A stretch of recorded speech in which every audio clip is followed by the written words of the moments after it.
new and innovative software effectively. So to both of you, what efforts are underway to overcome the barriers of acquiring new and innovative software?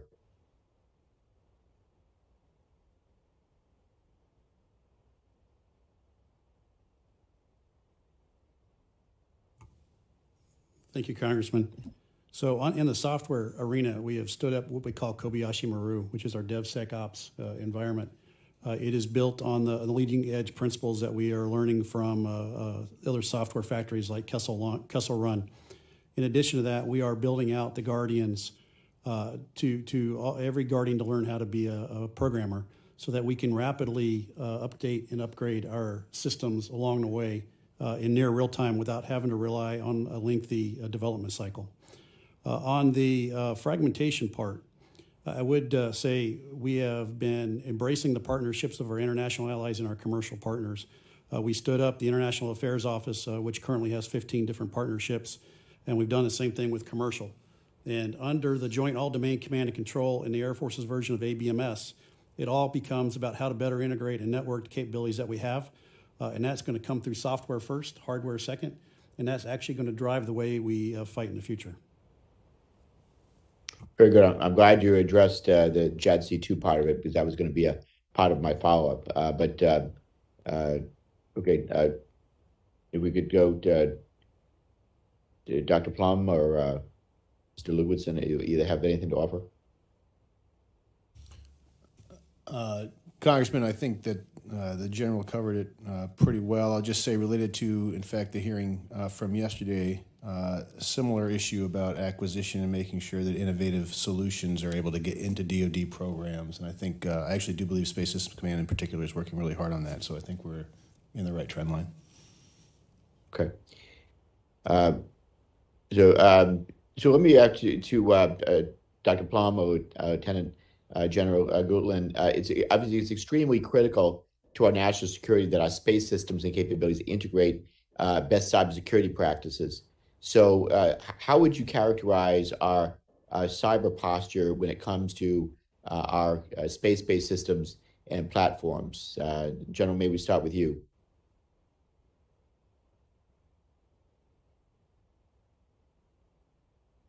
Sorry. Our cyber capabilities today are fledgling. They're just really starting to pick up. We have invested about $11 billion in this president's budget to get after cyber defense. Within the Space Force, we have fielded a set of new capabilities for cyber defense that are both in-band and out-of-band. And we've stood up a brand new cyber defense team that primarily right now is protecting and defending the SBIRS weapon system. We are proliferating that model across the rest of the Space Force to get after the mission systems, but we still have a ways to go. If it's all right, sir, just to add, I think space and cybersecurity are very important to my portfolio in particular. It's a thing I've been thinking a lot about. I think early cybersecurity for satellites was just based on, I have a wall, a perimeter, and you can't get through. And I think the right way to approach cybersecurity for space systems is we need defense in depth. You basically have to assume there may be untoward actors in your systems, and how do you make sure that you are tracking that not just at an outer shell, but all the way through your systems. Very good. Well, I know my time's about to expire, so I'll stop there, but it's absolutely critical that we bake in cybersecurity measures from the inception of our systems and platforms so that we don't have to layer it on top later. So thank you, Mr. Chairman, and I yield back.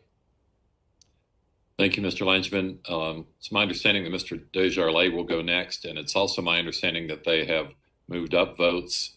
So the intent would be, after Mr. Desjardins, to adjourn the hearing and then have the classified session start after votes have completed on the floor. So if that's all right with my colleagues, we'll hear from Mr. Desjardins. Thank you, Chairman. For the panel, throughout and even prior to the invasion of Ukraine, we saw Russia successfully utilize jamming to degrade GPS capabilities throughout the region. How has Russia been utilizing these jamming capabilities against Ukraine, and have they been utilizing them against any U.S. assets?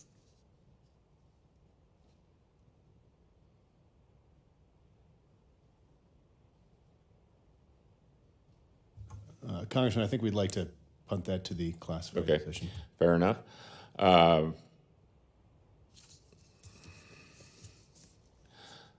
Let's see. Let's, Dr. Plum or General outline. We have seen China's impressive ability to blur the lines between benign space capabilities and those that may have utility as counter-space weapons. The most recent example being China's SJ-21 satellite that is engaged in some maneuvers that have raised some red flags. How do you assess these Chinese space threats, and how is the department interacting with these capabilities? So I'll take a first shot there, Congressman. I'll just say SJ-21 and other capabilities China has put in space or keeps on the ground. There are some dual-use situations there where you could say these are weapons or these are, civilian or civil service or some type of maintenance situation. These are problematic. I think this is where, one, we need to be eyes wide open on the threat that China poses, and I know this committee and this panel is fully aware of that. And second, it does speak to the need for some beginning towards developing norms of behavior in space.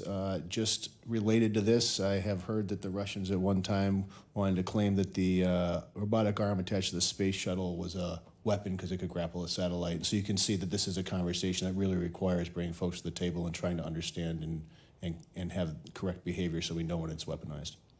Mr. Scalise, we'll finish with you, I guess. In February, you issued a warning for commercial and government satellites, urging satellite operators to ensure that your systems are secure and that they're watching them very closely. Can you share with the committee what prompted you to issue this warning, and have we seen any aggressive actions toward U.S. government or commercial satellites since this warning? Sir, I'm not sure I'm familiar with that. I do recall at a conference I was asked if we should be prepared, and I said yes, it's much better to be prepared than to be surprised. But I did not issue any official warnings. Okay, sorry about that. I'll be after my staffer. What does your collaboration with General Nakasone look like in assessing and combating cyber threats, or is that not you either? Well, we certainly work with him, obviously at Cyber Command and NSA. He provides us with a lot of information that all of us use in securing our systems. Okay, might be a good place to stop. Thank you, Mr. Desjardins. Do any of my colleagues have an urgent question they would like to bring up in an urgent open session?